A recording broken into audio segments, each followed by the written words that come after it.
This conference will now be recorded. Well, good morning, everyone. I see it is 10 a.m. Thank you for joining us on the Nacogdoches Chamber Stakeholder Conference call today, sponsored by Burke. You may have heard that we are recording this call, and we have invited our media friends to join us. I'm Kelly Augustine, a staff member of the Nacogdoches County Chamber, and I'm filling in again this week for your chamber president and CEO, Wayne Mitchell. Mr. Mitchell is progressing in his recovery, and we hope to have him back at the chamber soon. He is missed. Today's call will begin with a special presentation by County Extension Agent Ricky Thompson with Texas A&M AgriLife Extension. Ricky has been an Ag Extension agent since 1995. Before that, he was a manager for Callaway Farms in Washington, Georgia. His education experience includes a Bachelor of Science in Agriculture from Sam Houston State University and a Master of Science in Agriculture from Stephen F. Austin State University. He and his wife Felicia have 2 daughters, and he enjoys judging livestock shows and working with young people involved with livestock and ag. I'd like to also mention that Extension Agent has been involved with chamber programs in the past. Now, not only are we able to get some updates and information from Extension Agent Thompson, but we are able to celebrate his birthday today with him. So please join me in wishing him a super duper happy birthday. And Ricky, the virtual floor is all yours.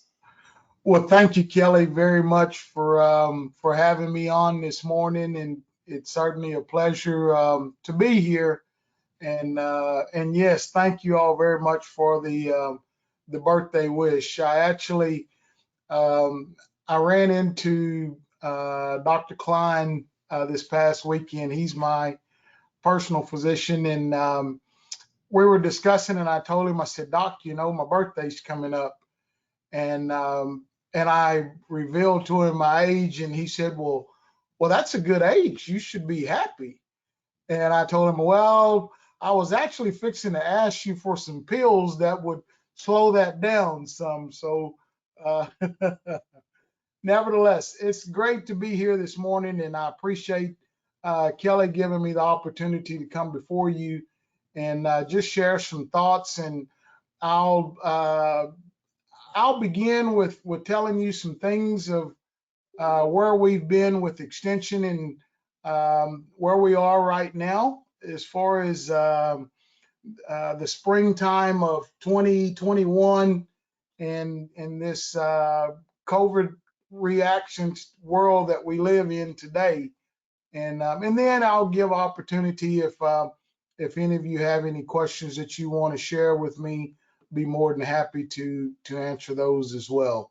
You know, Extension, like every other agency, was affected and had to respond and react to the COVID and the outbreak and the pandemic and so forth.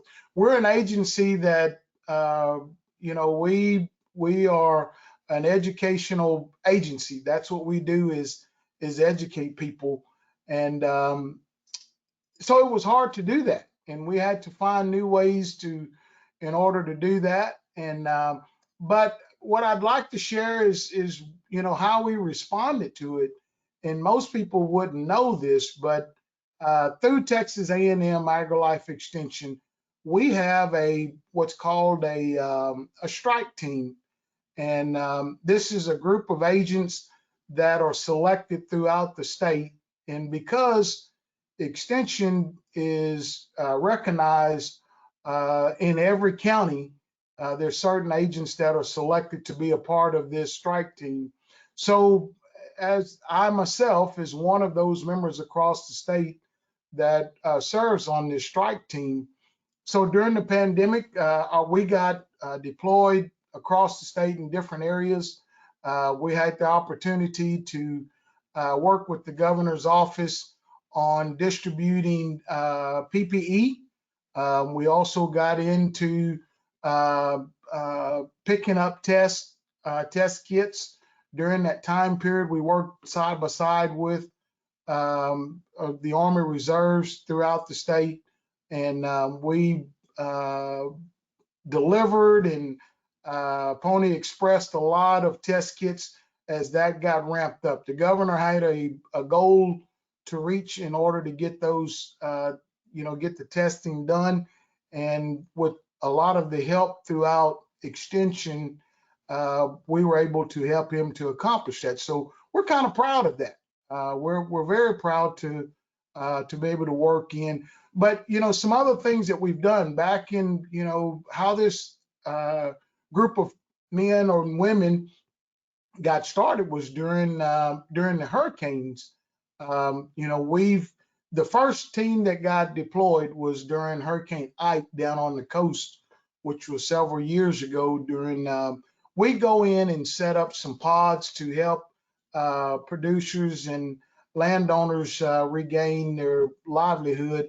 And since then, we've gotten bigger, and we helped during Hurricane Harvey, and now most recently during this pandemic. So those are just some of the things that we've done. I was actually stationed in Tyler during the pandemic and helped with a lot of the PPE that was being delivered, as well as some of the test kits that were being picked up. Some other things that, we, as I stated or started talking about earlier, we're an agency of educating. So with this not to go on hold for the time period, we actually started doing a lot of our programs virtual. Normally we have our programs face to face, but this, with this pandemic, not able to do that, we started doing a lot of programs virtual, and we're still doing it. We've found some audience that we haven't had access to, and I'll tell you just one example. We have a fruit and vegetable conference every year, and through this fruit and vegetable conference, we normally average anywhere from 100 to 200 people face to face for this program. This past year, we did this program virtual, and we had over 600 people to participate. So we've learned that we can do a lot of our programming virtual, and as we go back into our normal way of doing things, we will continue to do some programs virtual, and kind of having a hybrid, should I say. There'll be face-to-face programs as well as some online programs. So that's something that Extension has got a hold to, and it's not going to turn loose of. And for a lot of people that that don't get out or would like to have the comfort of sitting in their home to actually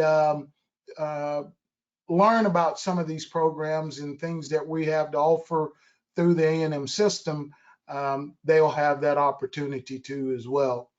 I wanted to touch base and talk a little bit about the most recent activity, our snowstorm, and that's kind of weird saying that because here I am in Southeast Texas, and I'm talking about a snowstorm. Who would have ever imagined that we'd have a snowstorm to talk about here in East Texas? Yeah, that's right. So it was kind of funny that we've always had a Easter flake, or those have been kind of periodic, and we've had snowfalls at different times, but this year we had a actual snowstorm, and we're not built that way. We're not built to have these kind of storms. And when I say we're not built that way, our houses are not built that way. Our plants are not built that way. Our animals are not used to those kind of temperatures. Just for example, when I talk about animals, our strongest base herd is an American cattle, which is a short-haired cattle. Most of your long-haired cattle are up north where it does get cold. So, you know, our animals responded differently to this, and it caused different things for us to encounter for that. You know, people have been calling about their trees and their grass and their you know, their tulips and, you know, all their plants that was outside that couldn't be brought in, and you know, fruit trees and so forth. Well, you know, there's a lot of brown that's still out there, if I can say that. And when I talk about this, I'm talking as you drive around town. I was at the bank yesterday and I was looking at some hollies and some hedges at the bank, and a lot of those leaf is still brown. And you may have a lot of that brown coverage at your house right now. And I wouldn't say that it's dead, and I wouldn't say that it won't come back. There's, you know, and nobody knows really. I would tell you today, what I'm telling a lot of our clientele is to trim as much back as you can to keep a hedge or a face for your plants. You know, to go ahead and trim back. If you've been wanting to trim a tree or hedge a tree back and maybe do some reshaping, now would be the time, and get a lot of that dead debris off of it and out of the way, and give it a new shape, and go ahead and fertilize, because, you know, these things are kind of weak and they're feeble right now, and they need as much nurturing as possible. So we can offer that through some fertilizer right now. And just, if you know, a soil test is always the best route to know what kind of fertilizer to use. And people ask me all the time, what's the best fertilizer? Well, a soil test will tell you exactly the kind that you need. But if you're going to use a garden variety, then, you know, a triple 13 is an even number that you can feel free to go. That's easy to grab.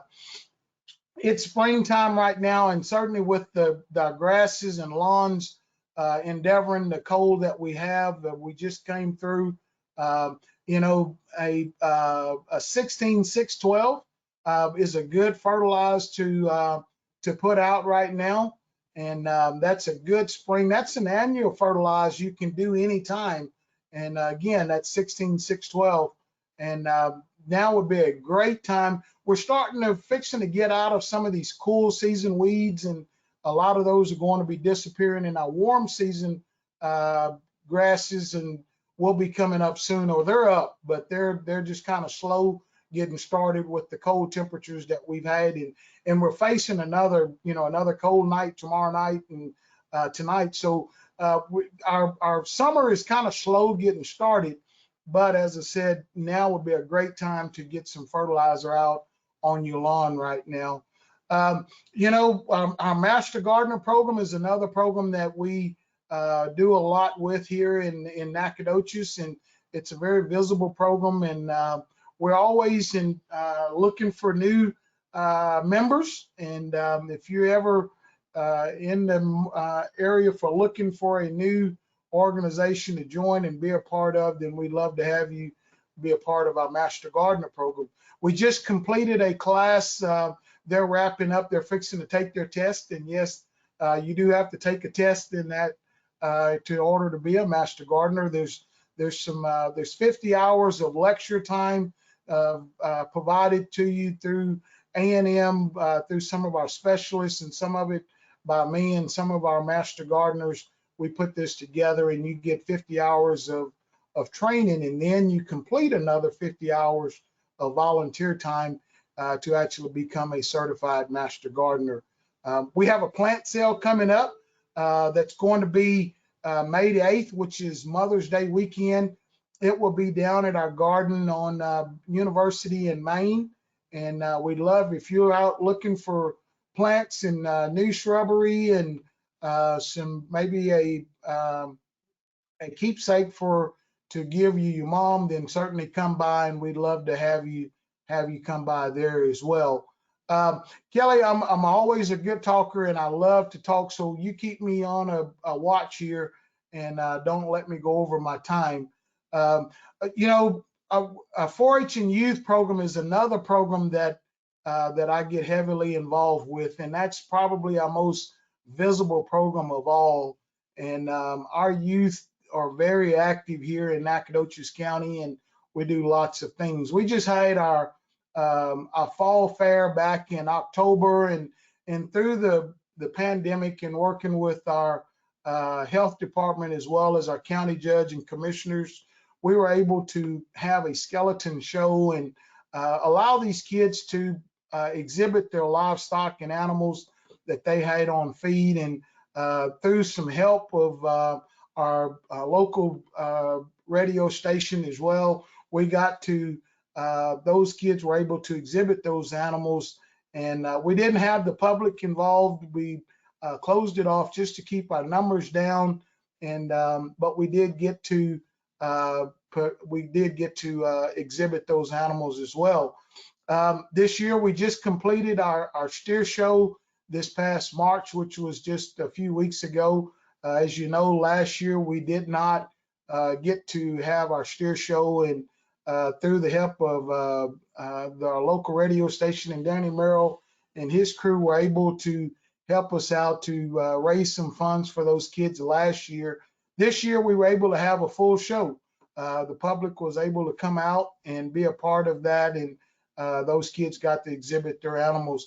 We're rounding the year for our state shows, Fort Worth, San Antonio, and Houston, and we had a great year. It was we did it without the actual rodeo and carnival and so forth, but the kids actually got to go to the grounds of Houston and Fort Worth and San Antonio and exhibit those animals as well. And it was good. It was a whole lot. Actually, it was fun because we didn't have parking issues and lots of room to get around with as well. So I want to give some time if any of you have any questions that you want to or like to ask. I'd be more than happy to answer any questions about what we do and what we do here at AgriLife Extension, as well as for our county of Nacogdoches as well.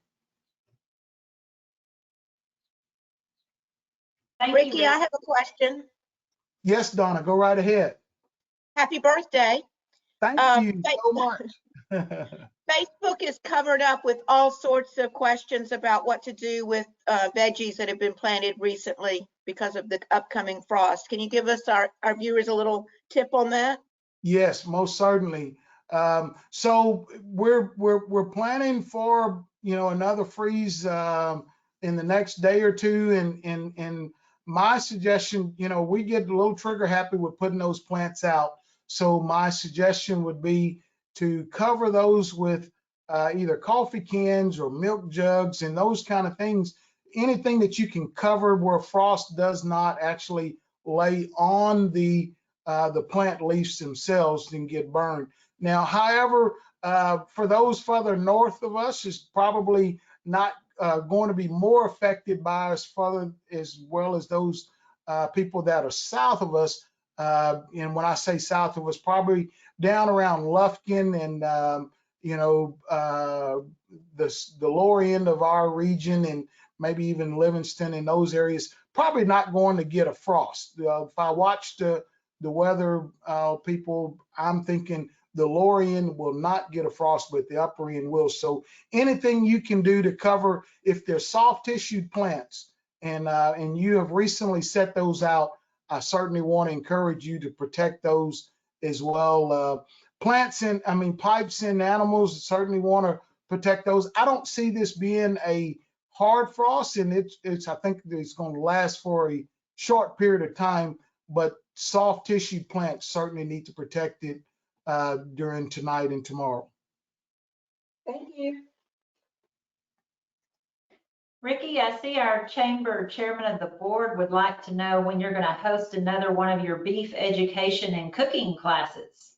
I'm always welcome, always have that available, and certainly be glad to provide that for any organization that would like to have me. That's one of my favorite programs to do, and because I am an advocate for beef, and I want people to understand what beef, how it actually contributes to us as one, as an industry, as well as I want you to have the best experience you possibly could. So that program, that's what that program offers, is to educate people. So, and as we're getting into the summertime, this is a season for beef eaters because of steaks and cookouts and hamburger cookouts and so forth. And if you've never heard my program, it's an opportunity to learn how to make the correct choices and how to prepare those steaks very well. And you can impress your friends and neighbors when they come over. And I certainly enjoy doing that program if anyone would have me to host one for them. I'll follow up on that, Ricky. I've seen that rodeo, and my steaks are much better now. So Charlotte doesn't like them, but she's one of those vegetarians. So there you go. Gary, I appreciate you a bunch. Any other questions for our guest today? I tried to give him a heads up yesterday in our conversation, and we have to ask, any predictions for our blueberry crops this year? You know, I'm a little concerned with our blueberries this year. You know, with this past frost that we had, or not frost, but this past freeze, you know, I'm watching how plants respond. And a lot of trees and plants were just starting to bud during that time period. And we've had some cold temperatures that have lingered around, and here we are fixing to face another snap. I'm seriously concerned about our blueberry crop for this coming year. Now, you know, which to say, we still have some local growers that grow blueberries here in Nacogdoches County. However, those growers that are south of us and in some neighboring counties that are south of us, I feel you know, real comfortable with those guys having some not being affected by the cold snap that we've had or fixing to encounter. But the widespread of the snowstorm is where my concern is. Those trees took some setback, and those are some soft tissue trees that actually got stunned during this cold time, and certainly so it's unpredictable right now what our crops are going to look like. They're leafing back out. There's lots of leaves out there right now, but buds are kind of short, and I don't see much of that right now. So it's Kelly, to answer your question, we all gonna have to wait and see what our crop is like for this coming year. Well, thank you for that. We appreciate the information. We know where to find you in the courthouse annex building. So we'll be looking for more information coming up on those programs. Very much. Thank you all for having me. And we're always here at, we're in the annex building below the courthouse, and Texas A&M AgriLife Extension is here to serve and to educate, and anything that we can do to help you all for East Texans, please feel free to contact us. Thank you, Kelly, for having me on. Happy birthday. Thank you so much, very much. Well, joining us now, representing the City of Nacogdoches and President and CEO of the Nacogdoches Economic Development Corporation, is Ms. Larissa Philpott. Hello, Larissa. Any updates for us this morning? Oh, Kelly, yes, I'm going to wear two hats today. Mario Canizares, the city manager, had another meeting, so he asked me to cover some things for the city first. We are currently underway for election or voting for city council elections. Early voting started on Monday, and it'll continue through this week. That's 8 a.m. to 5 p.m. at the county annex. Early voting continues next week, Monday and Tuesday, 7 a.m. to 7 p.m. So you can go before work or after work. And then election day is Saturday, May 1st. I love elections. I love federal elections. I love state elections. I love local elections. So everybody please go out and vote. It's very important. On tonight, we do have a city council meeting. One of the interesting topics, there's a bunch of things going on, but one of the interesting topics, Case Opperman is our assistant city engineer, and he is going to be presenting on the city's street maintenance program. And I know you're all saying that does not sound interesting to me, Larissa, but it really is. When you drive down a street and you go, why does the street have potholes? You know, why does the city fix that street over there and not this street that I drive on every day? Case is going to talk about that, talk about how, you know, the funds are limited. We all know that. And how the city engineering department allocates those funds, and talk a little bit about how much money the city really needs to fix streets. It's not a small number, and talk about what the city has done in the last year and what the city is proposing to do in the coming year as far as street maintenance goes. So that is interesting, and you can always watch that online. Also at the city council meeting, the city and the mayor are going to recognize community partners in the fight against COVID-19. I think we've said it just about every single week here that we have been so thankful for the community partnerships that have come together in light of COVID between our healthcare community, SFA, the county, the city, NISD. Everybody is really working very closely together during COVID. And actually, if you can pick a bright spot from COVID, I think that partnership building has been one thing that has benefited. Along those same lines of thank you, on Friday, May 14th at the Fredonia Brewery, we are hosting a winter storm get together to say thank you to all of our first responders and public works crews and city and county folks, Jeep Club members, our healthcare folks who worked so hard in the snowstorm. Just kind of a community thank you to say we made it through. We know that everybody works hard. We know it was a really bad week. People are getting more comfortable getting together, and so we thought this was a good time to just get the community together. It's just a normal day at the brewery. There's no cover charge. They'll have some food trucks. Everybody just come support our local brewery, and fellowship with your fellow residents in Nacogdoches. I also wanted to let you know the city council has approved the hiring of a new city attorney, Stephen Kirkland. A press release, I believe, went out about him if you're interested in more information about him, but he's from the Houston area and he will be moving to Nacogdoches on June 1st. So they are excited about that. And then putting on my NEDCO hat real fast, we hosted last night our first entrepreneurship class taught entirely in Spanish. Was so fun, and we are very much looking forward to doing this again, hopefully in just a few weeks. We're thankful to our area banks that help support us in some of the programming and speaking at the event.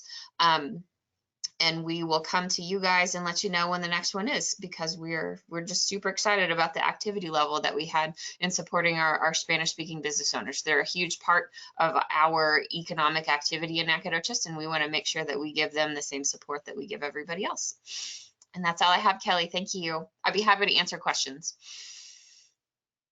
We appreciate the updates, Larissa. Any questions? Well, thank you for that information. We'll move on to our hospitality industry update from Visit Nacogdoches. We have Executive Director Sherry Chaney Morgan on the call. Good morning, Kelly. Good morning, everybody. Great news yesterday. We did receive our most current Smith Travel Research report that gives us our indicators of where we stand with hotel occupancy tax, and we were up 44% year over year. So last March of 2020 was really the first year that we were able to measure the impact of the pandemic on our hotel stays. And we did trend slightly higher, like I spoke about in weeks prior to the numbers that Jacksonville saw. So yeah, we're really excited about that. I really think the trend is going to be to continue in our recovery, and we will continue to see those numbers rise again. So that's a welcome sight. And with that comes energy. We see for the last 2 weekends, the streets of Nacogdoches have been full and very busy. I anticipate seeing that reflected in our sales tax numbers when those start to come in.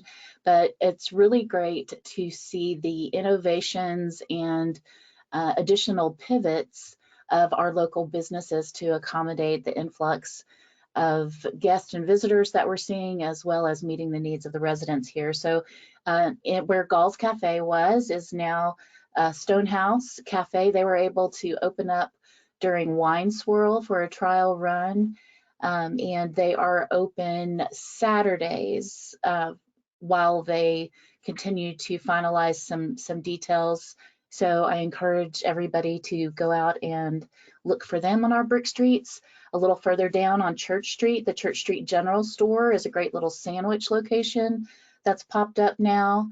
The long-awaited Pemberley at Jones House Tea Room is now open and accepting reservations. And just this morning, I drove through Chilnack.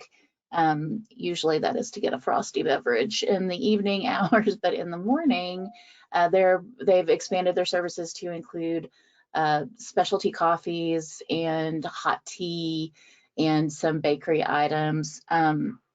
I don't know if any of y'all are familiar with the Gilbert family that owns Chilnack, but they do great things with United Way, very altruistic, and it's exciting to see them expand that business model for that. And it's a great location for coffee right there on the corner of University and Main for all of that traffic. So I encourage y'all to get out and give them a try in the morning hours. And that leads me to Stephen F. Austin. On May 1st, Stephen F. Austin is going to be hosting their Accepted Day for everybody that's been accepted into the university. It's going to be in Johnson Coliseum. There's going to be a fair involved. You can set up tables. I encourage you business owners out there and community entities to have a presence at this Accepted Day. If the pandemic taught us anything, it really shone a spotlight on how vital those student residents are to our local businesses. So show some support, get your name out in front of them as the city really sets forth to strengthen the bond between the university and its students to welcome them into our community at large. So that again is on May 1st, the Accepted Day. And pulling together, finalizing things for us here at Visit Nacogdoches on May 29th will be the first in our series of summer concerts. It's going to be on May 29th. Tickets are on sale now to see the Eagles Tribute Band, already gone. We've already sold 30 tickets. Inquire with Joanna Temple if you have a business and you might be interested in some group ticket sales to provide to your employees or to your customer base. Also, if you are part of any civic organizations or meetings where you would allow our staff to come out and sell tickets remotely, that would be greatly appreciated as well. We really are trying to fill up Festival Park for this sort of reintroduction of outdoor music to our community. So any help that you can extend to us is greatly appreciated. And then lastly, be sure and include your events that you have coming up, not only on the great chamber calendar, but at visitnacogdoches.org, so that we can keep tabs on all the great and amazing activities that are coming back to life and springing forward as we welcome in new people to come and visit. As always, thank you for everything that you do to contribute to making Nacogdoches such a wonderful place for people to come and visit. Thanks. Thank you, Sherry. Any questions or comments for our Visit Nacogdoches folks? They are doing a fantastic job promoting Nacogdoches to the world. All right, well, I believe we are ready now for a social services update from the President and CEO of our Nacogdoches area United Way, Mr. Gary Lee Ashcraft. Good morning, everybody in Vietnam. Sherry Morgan is one of my greatest friends, and she's right about the Gilberts. I kind of know them a little bit.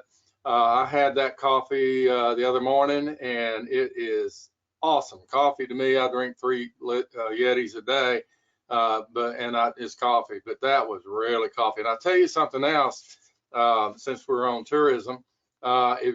Sherry and the Gilberts put me on to the Shell station right by the police department across from county, and they have these wonderful, wonderful tacos, breakfast tacos. I've got 6 of them in here.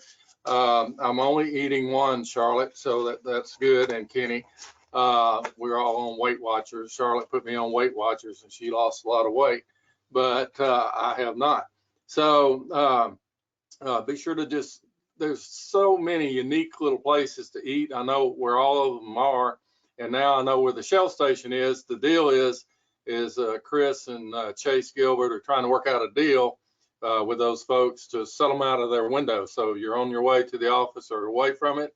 You might pick up a great cup of coffee, one of these awesome tacos, a scone, you name it. So there's a commercial for those guys. And yes, the reason I do this is for the money.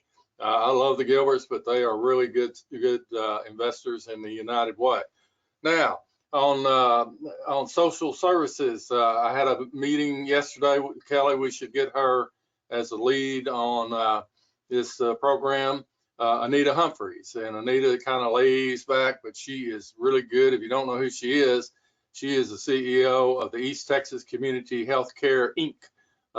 And does a great job serving folks at all demographics, but mostly folks that maybe can't afford health care and what have you. They stay very busy.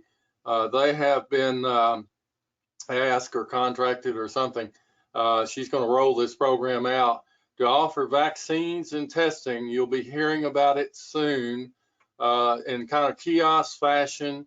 If you have a business or whatever, or a venue, and you want someone there to do this kind of thing, to like give you a vaccine, unless you just don't want to do that, and that's your problem. You can do that, and she's going to be operating that operation Monday through Friday. So you got a business full of people working, and you want to get them vaccinated at your time, on your time, conveniently, you can do that. I'm going to be Wayne Mitchell for just a second. I'm all fired up today. If you didn't read my thing, I just taught at SFA, and for you guys that aren't turning on your camera, you're irritating me. Turn on your camera. I want to see you. We are rolling out. We are already in the campaign. Encore is running their campaign. There comes the camera. Thank you, Larissa. Charlotte doesn't have a camera. Love to see Henry Bell. I haven't seen him in 100 years, but he's not that old. I am. There's Danny Merrill. Thank you, Danny. Appreciate it. There's Dustin. Thank you, Dustin. Appreciate it. Better Days Ahead was our theme for last year, thanks to Sherry. Kenny came up with Brighter Days Are Here, and I really am feeling the energy. Are you talking to me, Kenny? I'm really feeling the energy of Brighter Days Are Here. She's saying land the plane, so is Charlotte. So I want to let you know that we're in campaign. We'll have our campaign kickoff, not banquet, but party on August 24th, Tuesday. And Henry, you can come on down with your staff. We'd love to have you, and we'll get you a room at the fine Fredonia, because you won't be able to drive back. The Doodad Barbecue everybody likes is September 24th at the airport, not at the expo. Expo's sold out, and I'm glad for it. So we're going to take it to the airport. The Turkey Trot, which I expect Dustin Beavers to run this year, he needs to start training, is going to be November 25th. That would be Thanksgiving Day, and it'll be here before you know it. And then the 9 Flags, or whatever the flag parade people are going to call it, Christmas parade, it will be December 4th, and we're getting vibes that we might be able to do it the old-fashioned way. You know, downtown, people will space people out somewhere or another. I don't know what we'll do. Maybe this thing will be gone. So I am getting text galore from my wife, from Sherry, from Kenny, from other people to shut up. So live united, and that's it. I guess that means you're not open for Q&A, but well, thanks for the information. Thank you for the visual. I too have enjoyed Shell Station tacos. And thank you for the tip on the future guest speaker. We appreciate that too. So moving on, I don't believe Diane is joining us today with the Small Business Development Center, but Diane Amarin is available and can help small businesses with questions, just whatever you might need with your services. Please keep her in mind there at Angelina College. We also were going to hear from Jessica Sowell. She let me know before this meeting she was not going to be able to join after all, but passed along an update. Again, this is Jessica Sowell with the City of Nacogdoches. She wants you to know that there will be a Moderna vaccine clinic on Saturday, that would be this Saturday, at the SFA Rec Center from 9 a.m. to 1 p.m. And you are welcome to sign up for a free vaccine. You can do that online at tinyurl.com/vacnac. I'll put that in the chat. Or you could also call 936-305-8488. And I see we also have a local celeb personality on the call with us today. Danny, welcome to the call. Did you have any comments for the group? Wow. After Gary, are you kidding me? There's no way I can top what Gary had to do. No, I've been joining these calls since I was a speaker a couple of weeks ago, and I'm really enjoying the information and loving the positivity and all the great things that are happening, and can't wait for some blueberries on June 12th. Well, we agree with you on that one. Thank you for attending. Did I miss anyone by accident, overlook anyone? Does anyone have a special announcement you'd like to share with our Nacogdoches community? Kelly, I forgot to mention, I just put it in the chat section. This Friday, we are having another Knack Snack Friday downtown. Senior Pete's is one of the food trucks. Joanna and Ashley can put the other ones. These have been so successful for us, and the community has really responded well. So I encourage everybody to come on out and come downtown 11 to 7. You can have lunch. In the evening hours, there'll be live music, and you can enjoy some dinner as well. And we're also serving as the point place for packet pickup for the Old Stone Fort bike ride that is taking place on Saturday. Oh, Joanna says 11 until 8. I'm sorry, I was getting you home by my bedtime, which is 7:30. But thank you. Thank you, Sherry. Appreciate those announcements. And speaking of other good things happening, the Chamber's Eggs and Issues breakfast meeting is Thursday. And that kicks off about 7:30 a.m. at the Fredonia Hotel and Convention Center. And we have special guest speakers this month. Our chairman of the Texas Blueberry Festival, Grace Handler, as well as the BGs of the Blueberry Bluegrass Concert in the Park, Angela Wiederhold and Scott Waller, will be speaking to all things blueberry in Nacogdoches. I got word that the Fredonia will have something blueberry delicious on the buffet. So please get your registration in now if you haven't for Thursday's breakfast meeting. And then later that day, we will all gather at a Live After 5 hosted by Ted Smith at State Farm Insurance. It's actually going to be at his location right there, 210 North Street. He has got a slew of good stuff. He'll be hosting the crawfish boil along with R&K's refreshing beverages that they'll be bringing. But I believe we have other partners involved with Commercial Bank of Texas doing gumbo and red beans and rice. Nacogdoches JC's smoking sausage and boudin. I believe desserts will be available from Blue Horse Bakery. Bounce House for the kids. One of the door prizes is Nacogdoches Sheet Metal and Plumbing's nifty grills that they make. So there's just a lot going on. Plus every member of our chamber is entered in a cash prize drawing, but you have to be present to win. So again, that's Thursday evening, 5:30 to 7:30 at Ted Smith State Farm office. And with that, I believe we will close, thanking you for joining us and also for Bert for sponsoring the call. And we are looking forward to a good and prosperous week ahead with no freezing temperatures. Thank you, guys.